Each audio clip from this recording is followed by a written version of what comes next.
Hello student, আমি তোমাদের Sourav sir. আজকে তোমাদের পরিমিতি থেকে দুটো গুরুত্বপূর্ণ আমি অঙ্ক করাবো, যারা 2026 সালে মাধ্যমিক পরীক্ষা দিচ্ছ তাদের জন্য খুবই গুরুত্বপূর্ণ।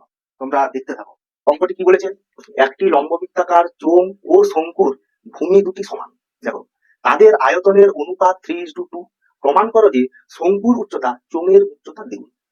তাহলে এখানে প্রথমে দেখতে হবে দুজনেরই কি ভূমি সমান। তাহলে আমরা ফার্স্ট দেখো, ধরে নাও যে ধরি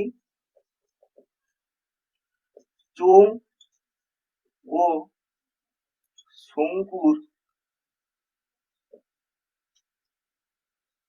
ভূমির ব্যাসার্ধ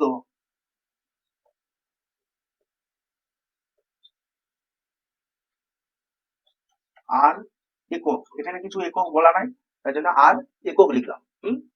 কিন্তু এখানে কিসের অনুপাত দিয়ে আছে? আয়তনের অনুপাত। এখন চোঙের আয়তনের সূত্র কি হয়? পাই আর স্কোয়ার এইচ। তাহলে কি উচ্চতা আসছে। আর শঙ্কুর আয়তনের সূত্র কি হয়? 1/3 পাই আর স্কোয়ার এইচ। তাহলে উচ্চতা কিন্তু সমান বলা নাই, তাহলে উচ্চতাটা আমরা ধরে নেবো। চোঙের উচ্চতা H1 ও শঙ্কুর উচ্চতা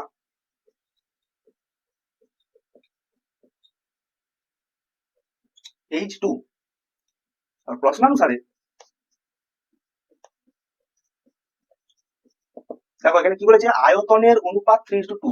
তাহলে চোঙের আয়তনের সূত্র কি? পাই আর স্কোয়ার এইচ, কিন্তু উচ্চতাটা আমি কি ধরেছি? H1 বাই শঙ্কুর আয়তনের সূত্র কি? না 1/3 পাই আর স্কোয়ার এইচ হয়, কিন্তু শঙ্কুর উচ্চতা কি ধরেছি? H2। সেটা সমান কি বলা আছে দেখো? 3:2, মানে কি হবে? 3/2। এখন দেখো এখানে পাই পাই কেটে গেল, আর স্কোয়ার কেটে গেল, তাহলে পড়ে রইল কি? বা দেখো 1 বাই এখানে কি আছে? 1/3। তাহলে এটা গুণে পরিণত করলে কি হবে? 3টা উপরে উঠে যাবে। তাহলে দেখো 3H1 বাই H2 সমান কি পাচ্ছ? 3/2। বা দেখো এখানে 3, এখানে 3 কেটে গেল। এখন আমরা কি করব? কি প্রমাণ করতে বলছে সেটা দিকে লক্ষ্য রাখো। শঙ্কুর উচ্চতা চোঙের উচ্চতা দ্বিগুণ। তাহলে শঙ্কুর উচ্চতা কত? H2। আর জানতে চাইছি কি চোঙের উচ্চতা দ্বিগুণ। চোঙের উচ্চতা কত? H1। দেখো আমি কণাকণি গুণ করছি এইভাবে, ভালো করে দেখো। এখানে কিছু নাই, মানে কত আছে? 1 আছে। আর এখানে কি আছে? H2। তাহলে গুণ করলে কত আসবে? H2 সমান 2 আর H1 গুণ করলে কত হবে? 2H1। দেখো প্রমাণিত হয়ে গেল। H2 টা কি ছিল? শঙ্কুর উচ্চতা। তাহলে লিখতে পারি অতএব শঙ্কুর উচ্চতা সমান 2 গুণিত H1 টা কি ছিল? চোঙের উচ্চতা। দেখো চোঙের উচ্চতা দ্বিগুণ, তাহলে 2 গুণিত চোঙের উচ্চতা। প্রমাণিত বলে লিখে দেবে, যেহেতু প্রমাণ করতে বলেছে তাহলে প্রমাণিত বলে লিখে দেবে। তাহলে আরেকবার বলে দিই যে চোঙ এবং শঙ্কু উভয়েরই ভূমি সমান। তাহলে দুজনের ভূমির ব্যাসার্ধ ধরে দিচ্ছি আর একক। দেখো তাদের আয়তনের অনুপাত। এখানে বুঝতে হবে যে আয়তন মানে কি। চোঙের আয়তনের সূত্র কি? না পাই আর স্কোয়ার এইচ। আর শঙ্কুর আয়তন মানে কি? 1/3 পাই আর স্কোয়ার এইচ। তাহলে উচ্চতাটা লাগবে। তাহলে আমি এখানে ধরে নিচ্ছি দেখো যে চোঙের উচ্চতা H1, শঙ্কুর উচ্চতা H2, দুজনে ধরে নিলাম। এবং এখানে শর্ত কি দিয়েছে? আয়তনের অনুপাতটা বলে দিয়েছে 3:2। তাহলে দেখো স্কোয়ার এইচ হয়, যেহেতু H1 ধরেছি তাই H1। আর শঙ্কুর কি হয়? 1/3 পাই আর স্কোয়ার এইচ, H2, তাই H2 ধরেছি সমান 3/2। দেখো কাটাকাটি করেছি, কি পাচ্ছি? না H2 সমান 2H1। শঙ্কুর উচ্চতা আর H2 গুণিত H1 মানে কি? চোঙের উচ্চতা। এটাই তো প্রমাণ করতে বলেছে, শঙ্কুর উচ্চতা সমান চোঙের উচ্চতার দ্বিগুণ। এরপর তোমাদের পরের অঙ্কটি দেখতে থাকো। কি বলেছে? 20 সেমি উচ্চতা বিশিষ্ট একটি লোহার তৈরি ফাঁপা চোঙের বহির ব্যাসার্ধ ও অন্তর ব্যাসার্ধ 5 সেমি এবং 4 সেমি। এই চোঙকে গলিয়ে এর 1/3 উচ্চতা বিশিষ্ট একটি নিরেট শঙ্কু তৈরি করা হলো। ওই নিরেট শঙ্কুর ভূমিতলের ব্যাস কত? এখানে লোহার তৈরি কি বলেছে? ফাঁপা চোঙ, তার কিন্তু উচ্চতা বলে দিয়েছে। এর উচ্চতা তুমি এই যে দ্বারা কিরকম করতে পারো, সেটা সমান কত? না 20 সেমি। দেখো বহির ব্যাসার্ধ, চোঙের বহির ব্যাসার্ধ ধরে নাও যে বহির ব্যাসার্ধ, তাকে আমি বড় আর দ্বারা প্রকাশ করলাম। এটা সমান কত বলা আছে? 5 সেমি।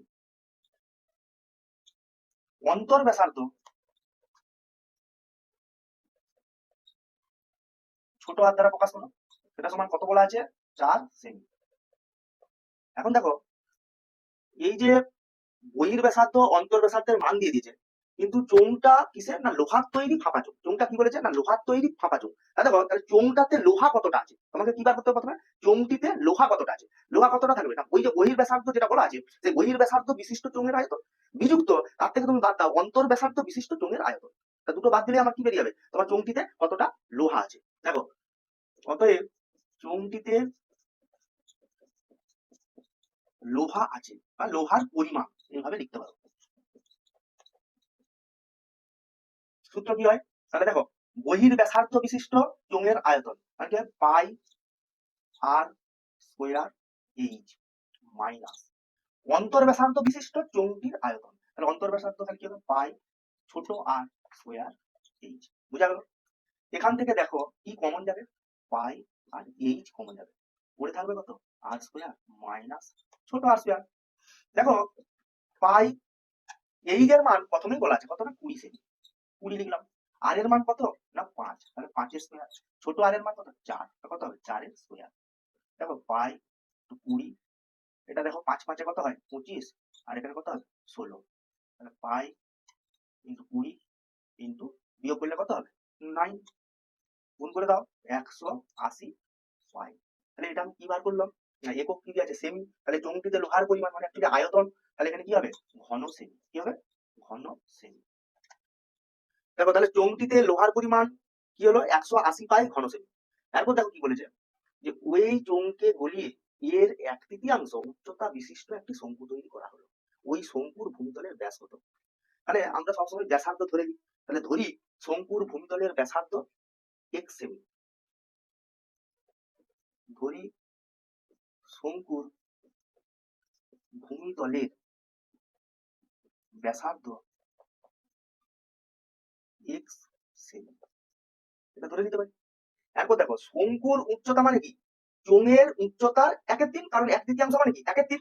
দেখো অতএব শঙ্কুর উচ্চতা শঙ্কুর উচ্চতা সমান কি হবে? না 1/3 গুণিত চোঙের উচ্চতা।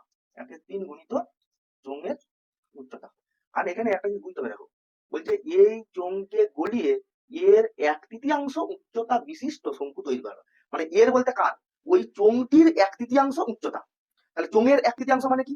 1/3 গুণিত চোঙের উচ্চতা। দেখো চোঙের উচ্চতা কত বলা আছে? উপরে লিখেছি দেখো 20 সেমি। তাহলে এখানে কি হবে? 1/3 গুণিত 20 সমান 20/3 সেমি।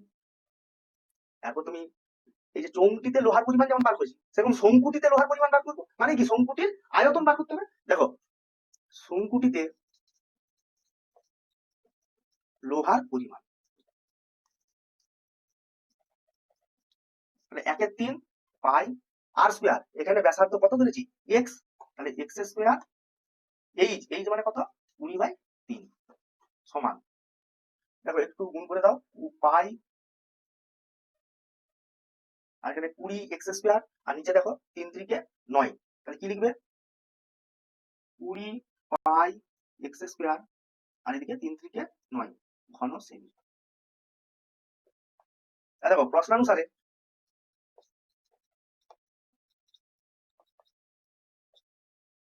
চোঙটিতে লোহার পরিমাণ যেটা বেরিয়েছে 180 পাই সমানই কি? শঙ্কুটিতে লোহার পরিমাণ 20 পাই এক্স স্কোয়ার বাই 9। ওই দুটো কি হয়ে যাবে? সমান হয়ে যাবে। দেখো 20 পাই এক্স স্কোয়ার বাই 9 সমান 180 পাই। দেখো এই যে পাই পাই কেটে গেল, তাহলে এখান থেকে এক্স স্কোয়ারের মান কত পাবে? দেখো 9টা কি ভাগাকারে আছে, তাহলে ওই দিকে কি হয়ে যাবে? গুণ হয়ে যাবে। আচ্ছা 20 কি নিচে নেমে যাবে। দেখো কাটাকাটি করো, 0 0 কেটে গেল। 2 9 18। তাহলে কত পাচ্ছ? 9 9 গুণ করলে কত হয়? 81। তাহলে এক্স এর মান কত হবে? 9 হবে। এক্স স্কোয়ার সমান 81। ভালো করে বুঝো, এটা কি এক্স স্কোয়ার সমান 81। তাহলে স্কোয়ার মানে কি? বর্গ। বর্গ উঠে গেলে কি হয়ে যায়? বর্গমূল করতে হয়। তাহলে 81 এর বর্গমূল কত হয়? 9 হয়। এরপর দেখো এক্সটা কি বেরিয়েছে?